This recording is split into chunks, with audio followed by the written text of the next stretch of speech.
Andrea Cotarac, bonjour. Vous êtes le chef de file du Rassemblement national pour les élections métropolitaines. Alors pour ce second tour qui va se passer dans quelques jours, il vous reste 3 malheureux listes en piste puisque dans 11 des 14 circonscriptions initiales, vous n'avez pas dépassé la barre des 10% qui permettait de se maintenir. Et vous-même, d'ailleurs, vous n'êtes qualifié que d'une toute petite courte tête. Vous avez à peine dépassé les 10%. À quoi vous attribuez cette déconfiture électorale? Parce que je pense que vous êtes d'accord avec moi, on peut parler de déconfiture électorale. Vous aviez de grandes ambitions avant les élections. Bonjour Gérard Angel. Bonjour.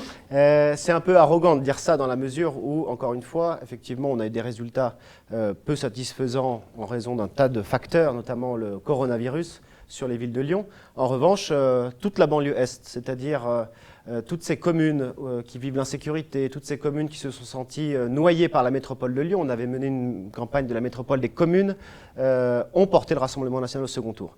Rhône-Amont, Porte des Alpes, Porte du Sud, l'ensemble de la banlieue sud a porté le Rassemblement national au second tour, sans compter plusieurs communes de Mézieux, de Vénissieux ou encore de Givors, où là encore il est possible de libérer carrément la ville. Donc pas du tout. L'ensemble de la banlieue populaire française a porté le Rassemblement national au second tour. Oui, mais enfin, vous avez à peine dépassé les 10%, ce qui est quand même pas un score extraordinaire. Vous espériez plus. Vous savez, on en rediscutera le 28 juin, puisque l'entre-deux tours est censé durer 7 jours. Il dure presque plus de 3 mois, et je crois que c'est une réelle nouvelle élection qui est en train de se dérouler. Et je pense que nous avions raison avant l'heure.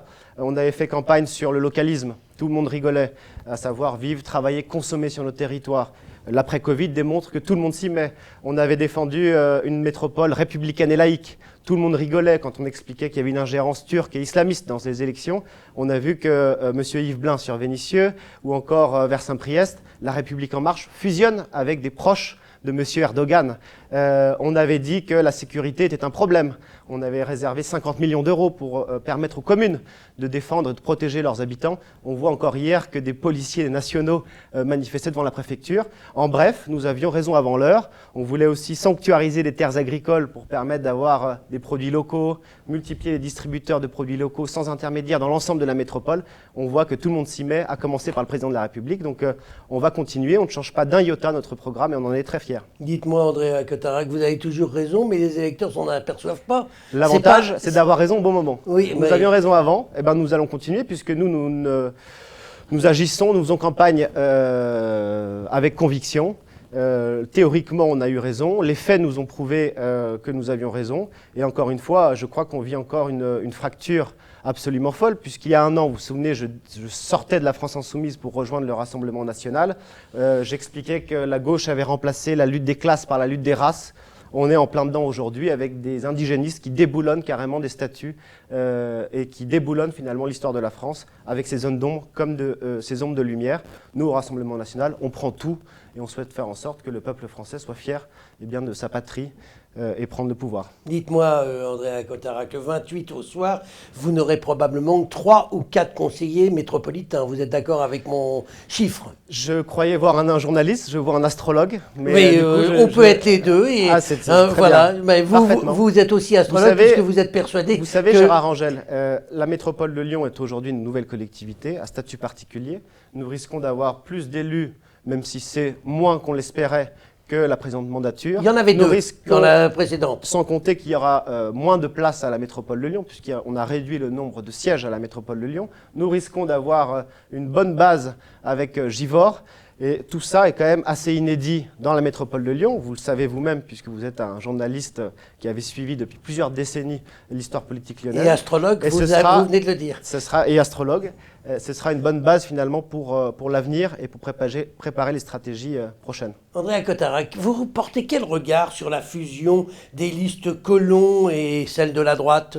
En fait, ils font chez les modérés ce que vous avez fait vous-même. Vous avez fait la fusion France Insoumise, Rassemblement National. Non, écoutez, d'abord la France Insoumise, on l'a vu, est devenue un peu plus soumise puisqu'elle a abandonné finalement son caractère républicain et laïque en se mettant à genoux devant des mouvements indigénistes et racialistes. Là n'est pas la question. Sur LREM et LR, finalement, moi je suis celui qui suis moins surpris. J'avais dit que le clivage gauche-droite n'existait plus, qu'il y avait un clivage mondialiste face aux localistes. On voit finalement que c'est simplement une affinition, on affine les frontières du camp mondialiste, à savoir les Verts jusqu'à LREM, ça fait partie d'un seul camp. En face, il y a le camp des localistes, des nationaux, qui sont finalement portés par le Rassemblement national. Alors, le Rassemblement national que vous défendez n'est pas présent partout, on l'a dit tout à l'heure. Vous n'êtes présent que dans 3 sur 14 circonscriptions métropolitaines. Vous conseillez quoi à vos électeurs du premier tour dans les 11 où vous n'êtes plus là? Est-ce qu'il faut qu'ils votent contre l'extrême gauche qui est alliée avec vos ex-amis de la France insoumise? Ou est-ce que vous connaissez trop bien ces gens-là, vous les considérez comme dangereux et vous dites votez plutôt pour la droite alliée à la gauche? La question, ce n'est pas le danger. Ben, c'est ma question. Hein. La question que vous posez, et vous êtes un observateur comme moi, c'est que Gérard Collomb fait alliance avec la droite pour battre les Verts absolument, qui serait un danger fou.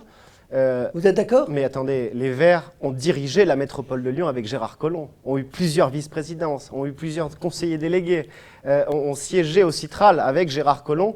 Et aujourd'hui, on nous explique que ces gens-là seraient tellement différents qu'il y aurait 2 choix de vie et de monde qui se présenteraient à nous. C'est totalement faux. C'est se moquer des habitants. Moi, les habitants qui ont porté le Rassemblement national aux urnes au premier tour ont le libre choix la prochaine fois, le 28 juin.